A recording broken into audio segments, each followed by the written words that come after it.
Barry Cozhiar, teambuilders.agency.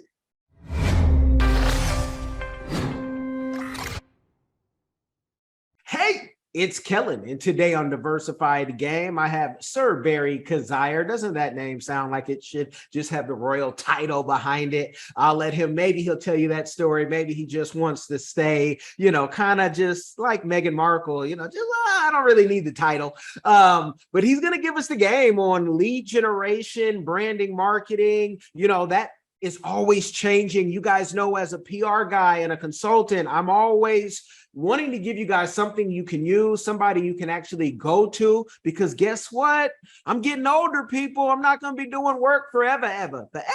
No, not I. And so there's other people who have energy. There's other people who might be better in certain things than we do. And, we're just going to new levels. So we like to meet with good people who aren't going to tell you they can make you famous today, but will tell you how they can make you better. So Barry, welcome to the show. How are you doing? Thanks. I'm doing awesome. Thanks. Yeah, we just had our little hurricane, big hurricane, and we're doing great here.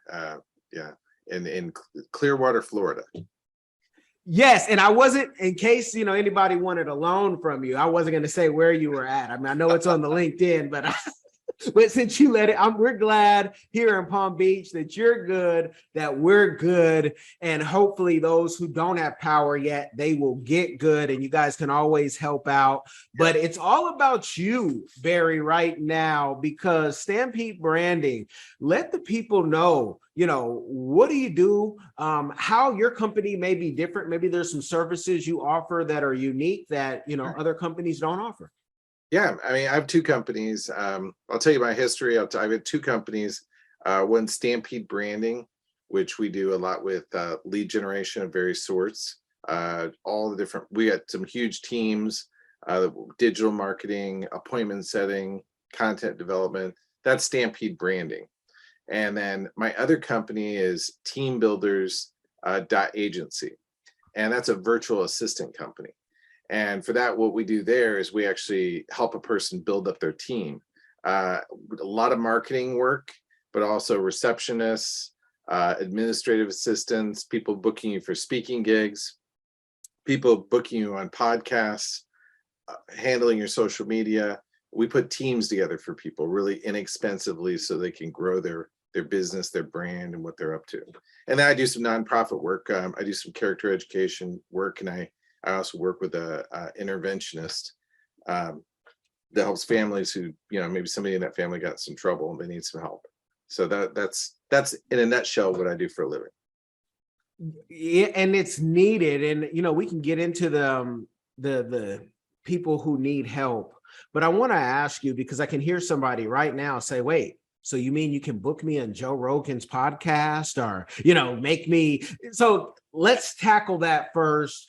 Sure. When you say you can get people on shows, and maybe give people ranges of what that entails, because a lot of times people will call me and they'll say, well, you're a publicist, right? Yes. Well, can you get me on Oprah? Can you get me on this, that, Joe Rogan, whomever? And you're like, we can always pitch to them, but Sure. You want guarantees, and guarantees. First, I don't even know what your show is called. Do you have a show yet? No, I'm thinking about it. So let the people know who may be established how that works. If you do have, a name, you have your website and social media, and what type of avenues you like to pitch people to. Yeah, so we use our virtual personnel, like remote personnel, inexpensive guys who are and gals who are working in the Philippines at Team Builders Agency, and they're college educated, really bright people. What we do is we put together a pitch, we figure out what's unique about you, and put together a simple pitch. It helps if you wrote a book or you did something that we find something that you did that is notable, right? That we can push up there, and then you have to have some topics that you're willing to speak about. Usually, we offer people at least 3 different topics. A host, give them a choice of 3 different topics they might choose from, and then we just start researching and finding podcasts, and sending pitches, and booking you on shows. We usually start at lower level shows. We're talking at least 75 episodes, at least 50 plus reviews. We start gathering, some momentum. And then as we gather like some examples of what you've done and other shows, and as you gain some popularity, we can book you on higher level shows where we can, Joe Rogan's quite up there. I mean, the kind of people that Joe Rogan has on his show is like, well, you're probably gonna have to publish some books or be a celebrity in some way, or gain some serious notoriety that's pretty broad before you get onto the Joe Rogan show. I think in most cases. So that's quite a journey to get to that level. So, but we're talking about working our way up towards higher and higher podcasts as you build your brand, and maybe you get famous as an author, and plus you have to have a topic that Joe Rogan's interested in, for sure. So that's really kind of a simple summary, but everybody's got something really cool and unique about them that they could talk about in a podcast. So we just package that and get it out there in front of people so they can just, they can say, yeah, I want this guy on my show so we can talk for 20, 30 minutes. And then that's extremely powerful. And we do it not just for the publicity part of it, but if you're smart, you direct people back to your website to get some sort of a something from you, so you can stay in contact with them after they listen to you. And then the other power of the podcast, and then it directs people back to your website, the power of the search engine optimization associated with it. I mean, it's just a lot of power in that one piece of promotion, podcast guesting. Yeah, it's very cool.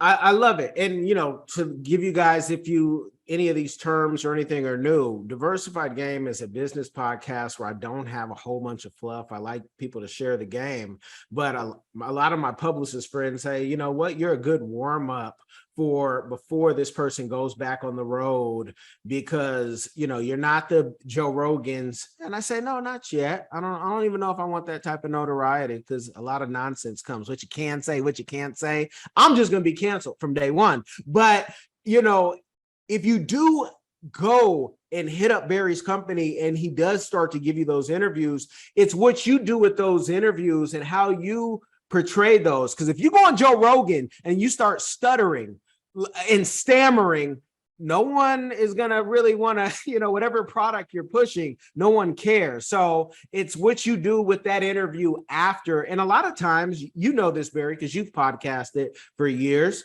that people won't even reshare their interview.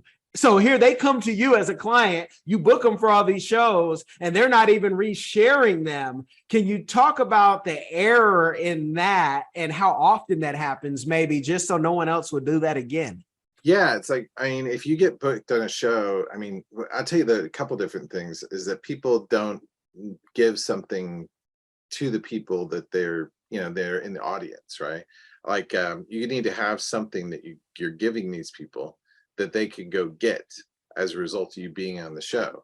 Like I've got my little ebook, 249 things that a virtual assistant can do for you, which it lists out all the marketing tasks, the assistant tasks, and the first thing to do is to share that with the host so that he can put that in the show notes so that people can go, hey, I want that booklet, right? And that way you can be connected to those people. Because if they listen to the podcast, well, they may get really excited about what you do, but then immediately forget who you are. But if you have something like that you're sharing, well, that means that they sign up for your email list, that they, now they're connected with you. Now they're, now you've got an opportunity to send them more emails, to talk to them some more, which is a huge mistake. People forget to do that as well. Because if you stay connected, well, then you've got an opportunity to, they keep getting reminded about what you're about, right? And then they say, oh, now I need you, right, for something. Now that where is that email? I get emails from him, right? Or I used to get emails from him. Where is that? And they go dig it up, and now they can reach out to you and contact you, right? So those are two things that people forget to do, right? So I got this little 249 things booklet, 249 things a virtual assistant can do for you. Well, you also, whatever that thing is that you're giving away, you should mention it at least 2 or 3 times in the show, right? You just keep bringing it up. What are those 249 things a virtual assistant could do for you? And there, I mentioned it 3 times now. So,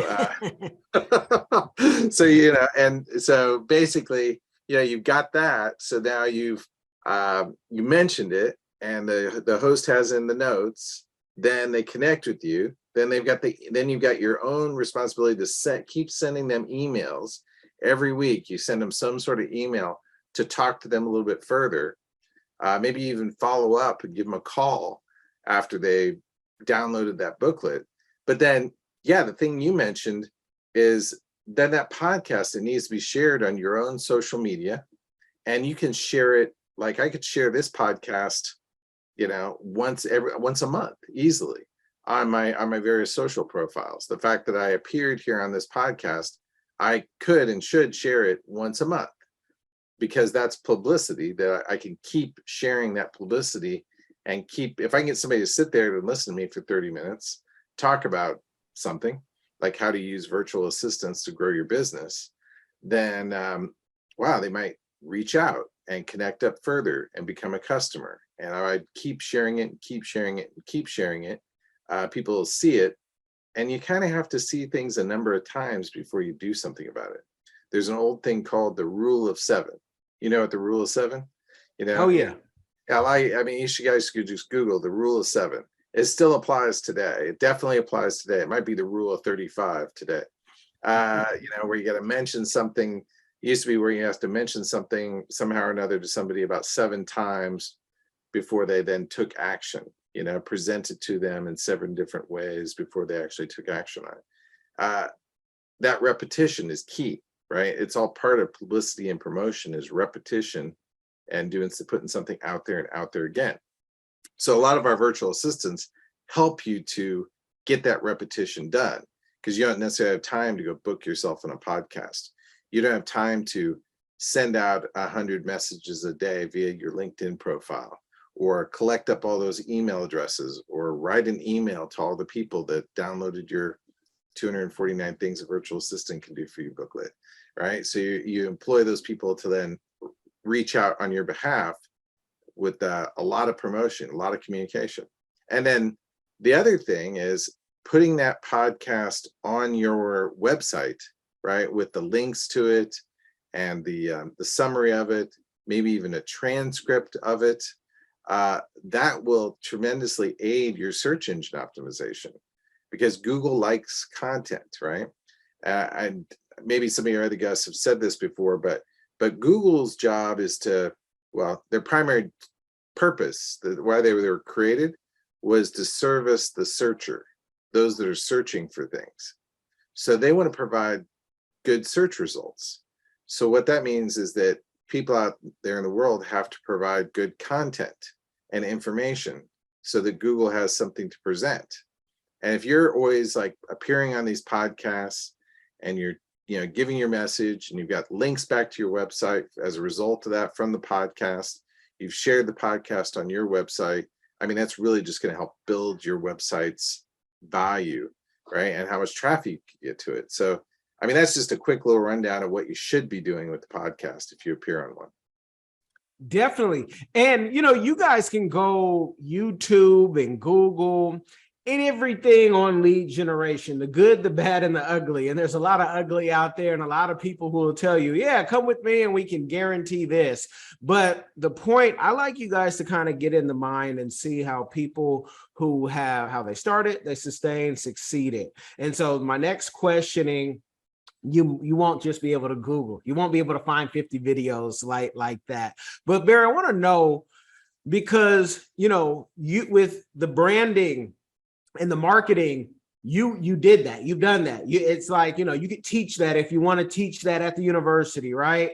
But there's a point where you're like, okay, I have this talent, this skill. I can show other people. I can hire other people. Did your other business, Stampede, come from the marketing business, where you're like, I got all this workers and I just want to get more work? Like, how did you evolve to say, I'm going to create 2 companies? Or was it like a retirement type plan where you're like, hey, I can retire once I get all this set up? I want to get into your mind, because Sure. Kids today have so much so much ambition, so much access. You and I had to go through the card catalog. We actually had to walk places, and now they just type. And I say over 40 is a beautiful thing, people. But tell the people, like, how did you get all this together? Because that's where a lot of people make a mistake of putting the teams together. Yeah, I'll tell you. I mean, it's kind of I'll shrink it down for you a little bit. I'll give you the Cliff Note version, right? Yeah. What's that, Barry? They don't know what that is anymore. Those are the abbreviated notes. So you used to be able to buy these little, you probably still have them in the bookstores. Abbreviated little notes of a story, so you didn't have to read the whole story. But basically, all right, good. So I barely graduated high school. I was a horrible student. They didn't really teach me in school how to study. And so I squeaked through and, graduated high school. And so then I went to college. I failed completely at college, basically due to my lack of study, tools on how to study. And I'd worked for my dad while I was going through high school. I worked for him after high school. He was an entrepreneur. He introduced me to marketing, sales, and advertising, the whole idea of being an entrepreneur. And then I went into sales for a short time after failing in college for the first time. So I went in sales and did that, and I enjoyed it. I enjoyed talking to people. It didn't require much reading, so because that wasn't my thing, right? And but I ran across some tools on how to study, and I actually spent the next 5 years of my free time, anyway, dedicating myself to learning how to study and how to educate myself, because I didn't get that in school. So I dug in deep, right? Restudying the subject of grammar, vocabulary, various subjects, right? And ended up studying philosophy and different religions and really understanding all these different things. As a result, during that same time, I basically decided I was going to dedicate my life to, I worked for a publisher for a few years because I rekindled my love of learning.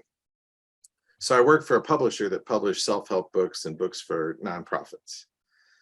And then I got into working for nonprofits directly. And I did about 20 years of working full-time for nonprofits, primarily in community outreach, reaching out, introducing people to the subjects that I was working with, and also running volunteers. So at this point in my life, which is about, I don't know, probably about 8-9 years, let's see, at that point in my life, probably about 18 years ago, approximately 16 to 18 years ago, I'd had a long career, about 15 years at that point, in nonprofit work, a lot with community outreach, so promotion, basically marketing, a lot with running volunteers, basically teams, right? And so I decided, and I was working in nonprofit, and I went, I probably should make some money. So, I needed some money. I needed to, I had things that I wanted. I'd helped a lot of people and really gained a tremendous education for myself in how to administer business. I mean, did I study after I rehabilitated my ability to study? Yeah, I dug in. I have a huge library of books. There's a book, I got tons of books. I dug in, I studied deeply on a lot of different subjects, as well as read a lot of books for fun. And it's something that wouldn't have happened if I hadn't dug in. And there's an organization, it's called Applied Scholastics .org, that you can check out, that their tools are the primary reason I was able to rehabilitate my education and educate myself. AppliedScholastics.org is one of the nonprofits I've done some work for. So I decided I need to make some money. So I actually started a marketing company with my wife. My wife, we got married back then it was about 16 years ago. And she moved from Africa to here and was living with me, right, from South Africa. And and she got a great job. She ran a drug rehab in South Africa. She worked in nonprofits herself in South Africa. She's a great administrator, amazing person. She was able to get a great job, but she really wanted to work with me. She didn't move to the USA to like spend most of her time away from me. So that's not why I came here. So we were actually walking down the road one day, and we actually found a postcard that was laying on the ground, and they sold postcards as well. This postcard, right? And we're just go to a coffee shop, and she's seeing their drawing. She's actually a great artist. She does some great artwork. I don't have any of it in here, but she's also a writer. And I'm sitting here watching her draw, and I know she's got computer skills and she's administrative skills. And I'm still working my nonprofit job, and I'm like, hey, let's start a marketing company. So she was our first web designer, graphic designer. She ran all the every technical aspect of it that there was. I did the promotion and the sales, and then and talked about and basically help people with marketing strategy, which she helped me implement. And so our first company was a marketing company, and we did that for about 10 years in St. Louis, Missouri. And then we sold that and moved down here to Clearwater and kind of started over. She was she ran the company with me. We sold it. She was got a job down here at Inc. 500 company as a sales coach. I was a public national speaker for that company for a while. Great company here in Clearwater, Inc. 500 company. But then we kind of we decided we want to do our own thing. So I basically started a marketing business, Stampede Branding, at that point. And so Stampede Branding was and we used all our knowledge about freelancers, working with teams to grow that business. And we immediately figured out that businesses needed help running their businesses. So we started this other company called teambuilders.agency. And Team Builders is virtual assistants that provides all the marketing tools really inexpensively. We can give you a person for like under $10 an hour, which is, they're making amazing money in the country that they live in the Philippines, right? And we treat them really well and stuff. They're great people, college educated, great English, amazing guys, love working with them. So we've grown these two companies to help businesses grow. We can promote for them, and we can help give them the team members that they need. So we've got two businesses that both provide those personnel, right, that are helping people to grow their business in one way or another. We provide receptionists and collections people and people to do research to find new speaking gigs on stages, everything. Like I said, I got their 249 things booklet. And so that's how I came from there to here. That was from the age 18 roughly to where I am now, which is 55, right? And I'd say the biggest thing that probably has gotten me there is investing in myself and making myself a better person, more educated, more skilled at different things, more insightful, more ethical, all for the purpose of being able to do a better job for other people. And so, because life's no fun if you're not living it with people and having a good time and helping people, right? Life's no good. So that's the cliff notes. And so can we say, because I was a terrible student, graduated with a 1.9 GPA, but I had a fast 40. So I was able to find a school, and then things changed. But can we then say, like for your daughter, Renee, who, graduated summa cum laude, I believe it was, we'll give your wife the credit, or should we give both of you credit because you then learned how to study? Because I think school, they leave out half the class. And I'm biased because I was part of that half, right? I just wasn't interested. What you're talking about, I don't see how this is going to relate. But who do we give credit to for, I know you have two daughters, for your daughter's education and being great at school. And, what could we do to change that? Because school needs a change. Many documentaries have been put about it, studies, white papers. Give us your thoughts. Well, I'd say that the school should have the primary objective of creating a self-sufficient student who can self-study and self-learn. That should be their job, should be that, not just, and they don't really have any study tools, right? If you go to appliedscholastics.org, I'm sorry, appliedscholastics.org, those are the tools that we gave my daughters. We gave my daughters those tools from Applied Scholastics. We taught them about using a dictionary to look up the words they don't understand.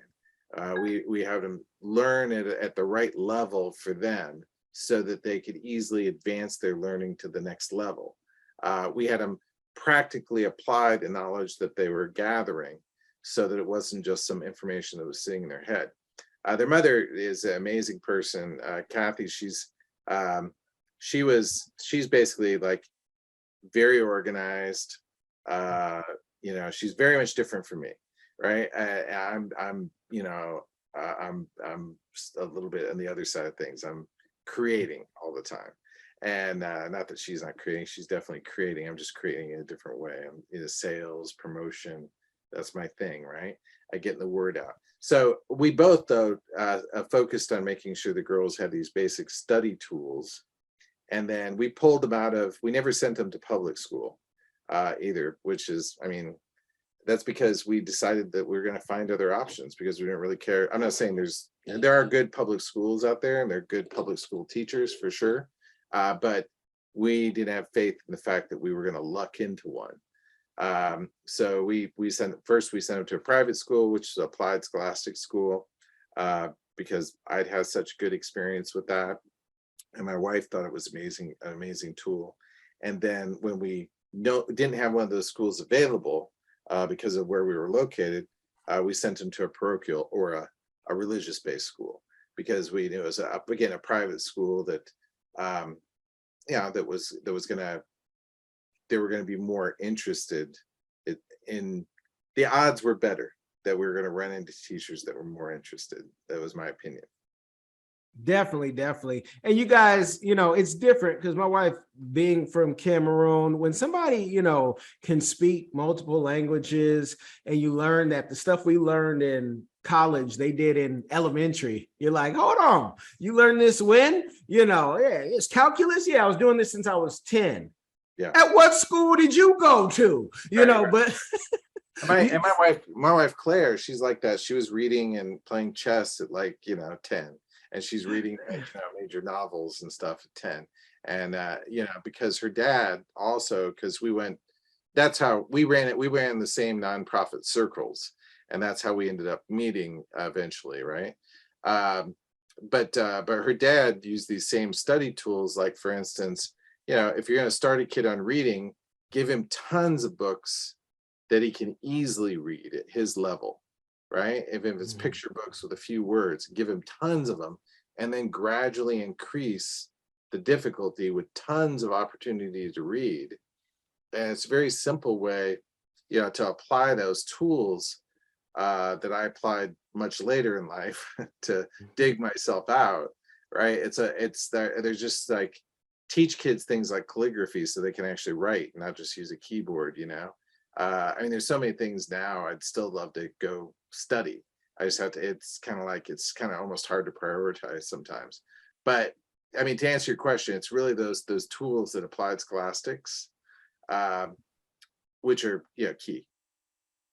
Okay. No, that's good stuff. And we talked about it earlier, and it's my signature question. So I got to know, because things are winning, you're working, you're helping entrepreneurs, and you're making a profit, but you also talked about your what is your community give back that you're doing or that you'd like to do in the future. You mentioned it in the beginning.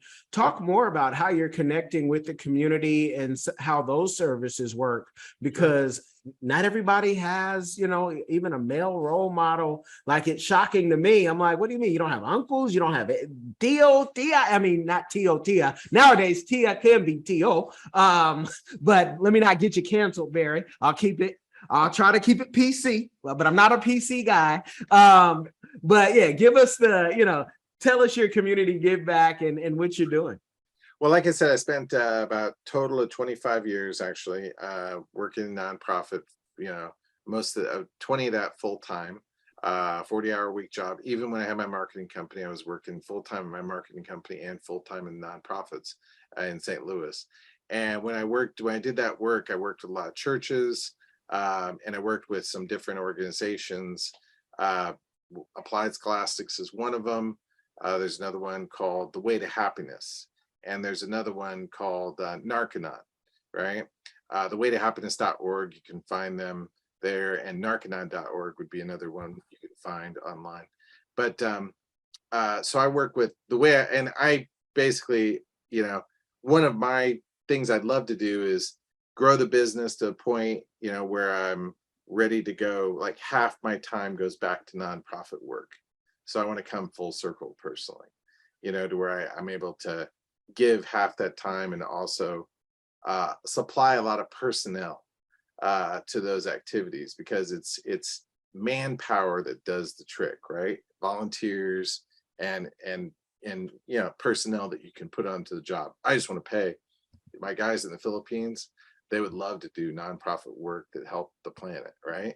And so, in fact, I just was able to give one of them a project now. So I've actually started in that direction, right?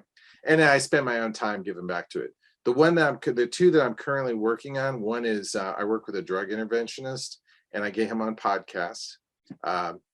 His name's Bobby Newman, and he's gotten onto a bunch of podcasts talking about helping families, and he works with Narconon and some other drug rehab facilities. He does interventions where he gets a call from a brother, a sister, mother, or father, or a wife who's got somebody in the family who, well, they've gone the wrong direction with drugs and they need help quick.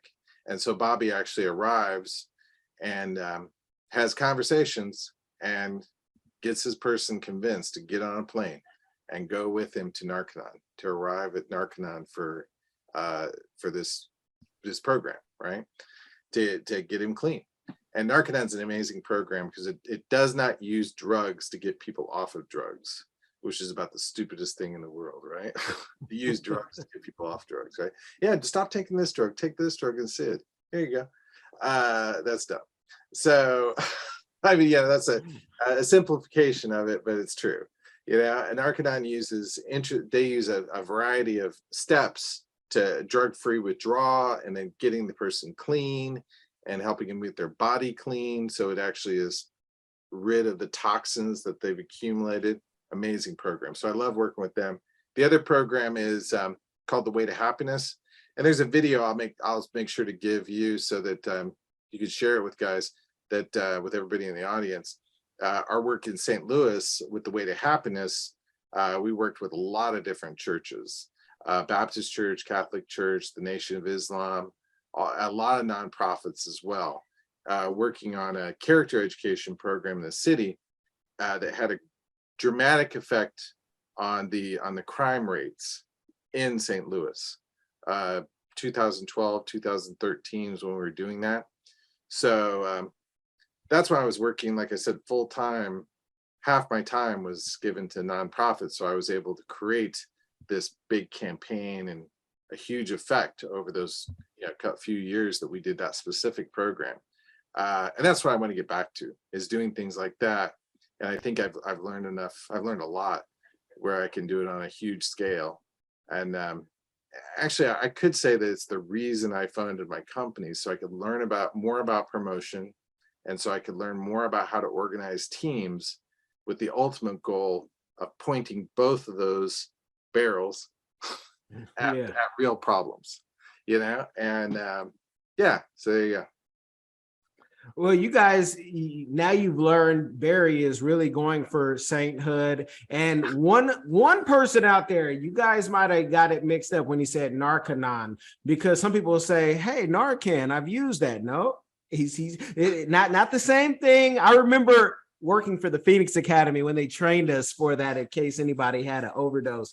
And you're like, oh, okay. And you learn because I don't have a drug problem, but I surely have a sweet problem. So I switch my problem with their problem and say, I might always be an addict. So you guys have to have grace and mercy for everybody who is struggling with something, because, you know, again, sweets is mine. Don't put some sweets in front of me especially when I'm trying to, you know, be good. It's not going to go well. In my 40 plus years. I remember when candy used to be like 5 cents or cheaper. So I'm an addict, but I love it. And you guys, I love if you would look in the description box, whether you are listening or watching, and make sure you tap in, because everybody needs help. I specifically didn't talk about prices because everyone needs something different. So I don't want to throw out a price and then you say, oh, well, I don't have that. Reach out to Barry. You see how friendly he is, him and his staff, the Philippines. Are you kidding me? I mean, those people out there, I wish they could teach customer service here, especially the way things are going. But we get what we get, and $15 an hour for minimum wage apparently isn't enough. Again, I'm trying to stay on a clear view. But I remember working for a lot less. So, and we made it work. You guys have got into the game. Barry, if there's any last advice, or tell them where they can find you, best ways to tap in for either of the businesses, I'll make sure to put the links in the description. Yeah, I mean, go to teambuilders.agency website. So it's not .com, it's .agency, which is a little different. And so teambuilders.agency or stampedebranding.com. Either one of those places, you can reach me through either one of those websites. I'll directly receive, you know, that you reach out to me. I will get the communication. I'll respond. Yeah. All right. You guys have been blessed by the game. For that other person who says, is Kellen, what is he? Some type of Republican? Kellen is a total independent. I vote for George Carlin. You know, and the hologram of George Carlin. So you guys have been blessed by the game. Make sure you share this with someone. It will change their life. Hey family, on November 20th through December 1st, 2022, we will have the all-inclusive Kenya trip. Now, a lot of times people have said, hey, Phil, when's the next trip we'd like to go? I want to see Africa for myself, but this is the time to go. Everything will be taken care of. All excursions are paid. You can do monthly payments. You know, they'll have safari and a 6-city tour. You will see Charlie Island, which is something that we did not see last time on the tour. This tour will be 12 days instead of 7 days. So make sure to secure your place on the trip by going to www.wbsvs.com, make your deposit, and then you can start making your payments, and we'll see you in Kenya. Are you tired of the rat race in America? Are you ready to visit the motherland to relax and rejuvenate? Are you ready to explore all that Africa has to offer? Then check out the brand new Diversified Game Academy course, Prepare for My First Trip to Africa. Are you worried about being able to afford the trip? We got you. We will show you how to travel either on a budget or as a baller. Learn how to stretch the value of the USD. Did you know that 100 United States dollars is worth over 1,000 South African rand, or 10,000 Kenyan shillings, or 54,250 West African CFA? Are you worried about taking your kids? Get the game from Kellen Cash, a bona fide world traveler, having traveled to almost 20 countries, several of those in Africa. Get the game on taking your kids on their first trips. Learn how to find the best tickets, get the visas, and plan your own adventures in Africa. Don't let Eddie Murphy have all the fun. Plan your own coming to Africa trip starring you, produced by you, and featuring you. If you are ready for a life-changing experience, sign up for our course today, Diversified Game Academy. Get prepared and purchase at diversifiedgame.com.